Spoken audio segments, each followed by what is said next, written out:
आइए जानते हैं अक्षय तृतीया के दिन ऐसा क्या क्या हुआ था जो बनाता है अक्षय तृतीया को इतना खास।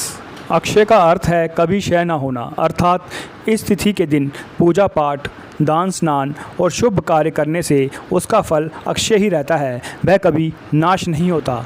और तृतीया का अर्थ है तिगुना, आज के दिन किया गया पुण्य कर्म आपको तिगुना फल देगा। ये वृंदावन स्थित श्री बांके बिहारी जी का मंदिर है और आज केवल साल में एक ही दिन अक्षय तृतीया के दिन ही श्री बांके बिहारी जी के चरण कमल के दर्शन प्राप्त होते हैं।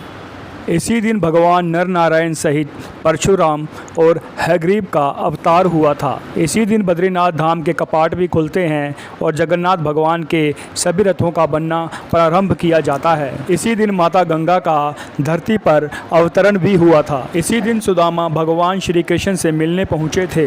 इसी दिन सतयुग और त्रेता युग का प्रारंभ हुआ था और द्वापर युग का समापन भी इसी दिन हुआ था। इसी दिन श्री वेद व्यास और भगवान श्री गणेश ने महाभारत ग्रंथ लिखना शुरू किया था। आदि शंकराचार्य ने कनकधारा स्तोत्र की रचना भी की थी।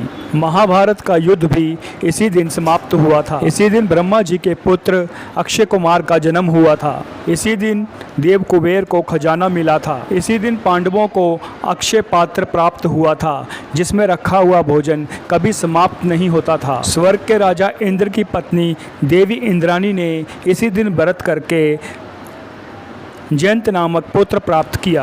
देवी अरुंधति भी इसी दिन व्रत करके अपने पति महर्षि वशिष्ठ के साथ आकाश में सबसे ऊपर का स्थान प्राप्त कर सकीं।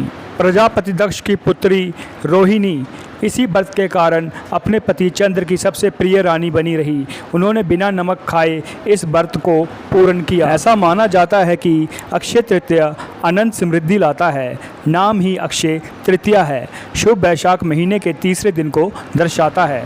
इसी दिन समुद्र मंथन से माता लक्ष्मी प्रकट हुई थी। इसी दिन समुद्र मंथन से सोना भी निकला था जिसे भगवान विष्णु ने धारण कर लिया था। इसीलिए सोने को माता लक्ष्मी का स्वरूप माना जाता है। यही वजह है कि दिवाली से पहले धनतेरस और अक्षय तृतीया के दिन सोना खरीदने की परंपरा है। मान्यता है कि इस दिन खरीदा हुआ सोना अक्षय बना रहता है। अक्षय तृतीया का व्रत माता लक्ष्मी को समर्पित है। इस दिन माता लक्ष्मी की और भगवान विष्णु की पूजा की जाती है।